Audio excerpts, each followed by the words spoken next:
Hey, we need to talk about .NET.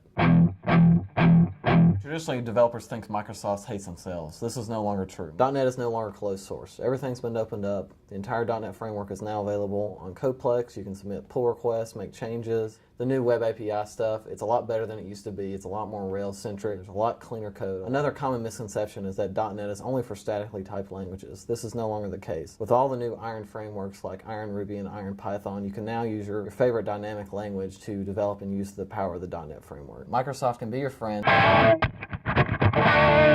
First, let's talk about productivity and tool chain. Visual Studio is a great environment to develop in. It has the best debugger, hands down, of anything out there currently today. Visual Studio has some great tools for profile management, build management, things of that nature. Here at Skookum Digital Works, we have our continuous deployment environment set up. We commit to GitHub, it automatically pulls down our code, runs the unit tests, and deploys to our local servers. Another big place where .NET shines is platform and language support. You can support all different types of platforms in various languages, all using the same framework. So now let's talk about some of the new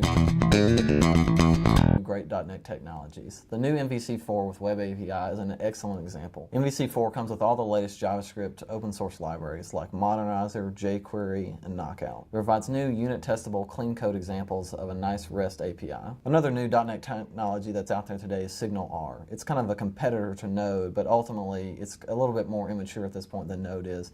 But it's up and coming, and so we like to keep an eye on it. One of my favorite projects is the NuGet project. They wanted to create an environment and a community that revolves around open source code and creating third-party libraries that can be integrated through Visual Studio. Finally, there are a few things that .NET needs some help with still. It is still slow for certain applications. It can't compete with Node for real-time applications. It also still has the XML-only configuration file. No one likes XML. It'd be nice if we could use JSON configuration files as well. So in summary, you think .NET sucks, but it's a great platform for open source development. Microsoft is really trying to change their image, and they're working hard to do that. .NET shines all on its own, and we'd love to get more people involved in the .NET community.